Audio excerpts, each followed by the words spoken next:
প্রিয় দর্শক, আমরা আজকে এসেছি সঙ্গীতের মোড়ে। সঙ্গীতের মোড়ে আজকে একটি সুন্দর একটা কাণ্ড ঘটে গেল। যে জায়গাটি এতদিন পর্যন্ত অন্ধকারাচ্ছন্ন ছিল, আজকে হঠাৎ করে দেখা যাচ্ছে কি সারা চারিদিকে আলোকিত হয়ে গেল। এই আলোকিত হয়ে যাওয়ার পেছনের কারিগর আমরা অবশ্যই জানবো কারা। তবে আমরা সবার আগে এলাকাবাসীকে ধন্যবাদ দিতে চাই। এলাকাবাসীর উদ্যোগ না থাকলে নিশ্চয়ই এই ধরনের কোনো কাজ সফল হতো না। তো আমরা লাইভটি দেখতে এসে আমরা পেয়ে গেলাম এলাকার দুজন জনপ্রিয় ব্যক্তিত্ব, একজন উত্তরণ যুব গোষ্ঠী ক্লাবের নবনির্বাচিত মহাসচিব এবং আরেকজন হচ্ছেন আমাদের সকলের প্রিয় ভাই ৭ নং পশ্চিম চুলু শহরের কমিশনার পদপ্রার্থী আনিসুর রহমান ভাই।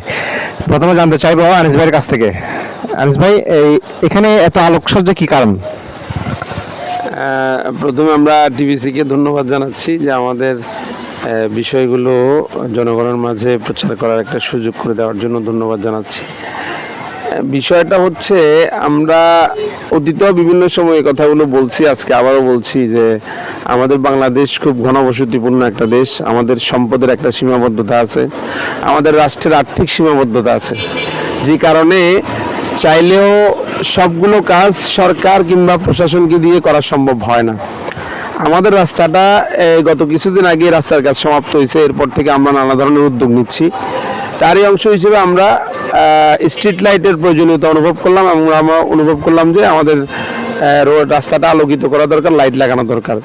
কিন্তু আমরা যেটা দেখলাম যে আমরা যদি এটা সরকারিভাবে করতে যাই, অর্থাৎ সিটি কর্পোরেশন যাদের দায়িত্ব স্ট্রিট লাইট লাগানোর, সিটি কর্পোরেশনের মাধ্যমে যদি আমরা করতে যাই তাহলে এটা অনেক সময় সাপেক্ষ ব্যাপার। সিটি কর্পোরেশন থেকে বরাদ্দ নেওয়া লাইট, এটা আমি আলাপ করে দেখলাম যে এটা বছরের উপরেও লাগতে পারে, সময় লাগতে পারে। তো এই জন্য আমরা ওদিকে তাকাই না থেকে আমরা বিভিন্নভাবে যেখানে নিজেরাই উদ্যোগ নিয়ে বিভিন্ন জনের সহযোগিতায় আমরা আজকে লাইটগুলো স্থাপন করতে সক্ষম হয়েছি। তবে সিটি কর্পোরেশনকে আমরা ধন্যবাদ দিচ্ছি যে আমরা লাইটগুলো নিজেরা অ্যারেঞ্জ করছি এবং সিটি কর্পোরেশনের সাথে যোগাযোগ করার পরে ওনারা ওনাদের নিজস্ব জনবল দিয়ে, ওনাদের গাড়ি দিয়ে আজকে লাইটগুলো স্থাপন করছে। আজকে মাগরিবের পরে আমরা মূলত লাইটগুলো অন করছি। যে রাস্তাটা এতদিন অন্ধকার ছিল সেটা আজকে আলোকিত হলো। এর বাইরে আরও আমরা দেখতে পাচ্ছেন আমার ডানে বামে অনেকগুলো গাছ দেখা যাচ্ছে টবে। এবার আমরা পুরো রাস্তাটা গাছ লাগিয়ে আরও সুন্দর করার আমরা চেষ্টা করব।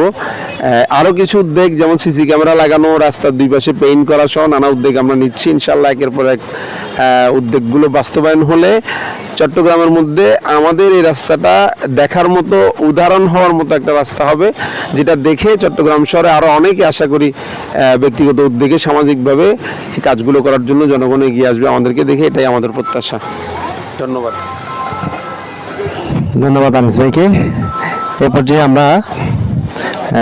আমরা চলে যাচ্ছি উত্তরণ যুব গোষ্ঠীর নবনির্বাচিত মহাসচিব আদিল রহমান ভাই। আদিল ভাই, আপনার কাছ থেকে জানতে চাইবো, আমি তো এই এলাকারই বাসিন্দা, তো হঠাৎ করে কেন এই ধরনের উদ্যোগের কথা বিষয় মাথায় আসলো আপনার?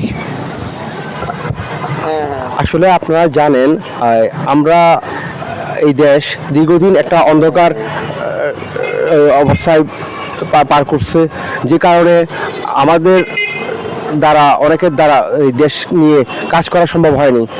যার আলোকে দেশের সার্বিক পরিস্থিতি, সার্বিক নিরাপত্তা, সন্ত্রাস, চাঁদাবাজ এগুলো বেড়ে যাওয়ার কারণে দেশে একটা ভীতিকর পরিস্থিতি তৈরি হয়েছে। এই পরিস্থিতি থেকে জনগণকে মুক্ত করার জন্য দেশকে আলোকিত করতে হবে। আলোকিত যেরকম মানুষ দরকার, আলোকিত সমাজ দরকার, সেভাবে আলোকিত রাতের অবস্থা আলোকিত করা দরকার।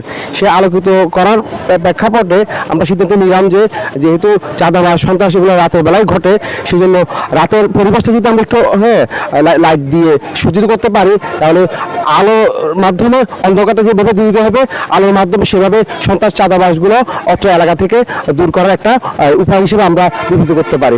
সেই উদ্দেশ্যকে লক্ষ্য রেখেই আসলে আমরা আমাদের আলোকিত করার, স্ট্রিট লাইট সেট করার আমাদের প্রচেষ্টা, যেন এর মাধ্যমে আমাদের এলাকার সন্ত্রাস, চাঁদাবাজ থেকে মুক্ত হয়ে অত্র এলাকাবাসী একটা সুন্দর সমাজ, সুন্দর জীবনযাপন উপভোগ করতে পারে।